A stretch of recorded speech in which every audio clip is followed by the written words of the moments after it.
याचे आपल्या नागपूरला आमची एक इथे भूता दरवाजाला एक धोटे नावाची मुलगी आहे. आम्ही ते खासदार सांस्कृतिक महोत्सवात नागपुरात 49,00,000 महिलांना मेहंदी काढली.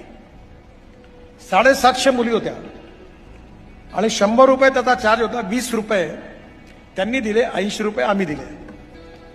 आणि त्या मुली आता आजकाल काही त्यातल्या कलकत्ता, मुंबई, दिल्लीला विमानाने जातात मेहंदी काढायला.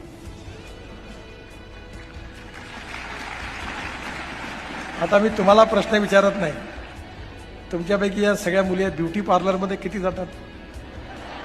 हा, खोटं बोलता तुम्ही. इथे तर गल्ली गल्लीमध्ये हेमा मालिनी आहे. आजकाल मोठ्या प्रमाणावर beauty parlour, hair cutting salon लोक जातात. हा एक मोठा व्यवसाय यांनी सांगितलं आता. त्यामुळे कौशल्य, ज्ञान या दोन्ही गोष्टी महत्वाच्या आहेत.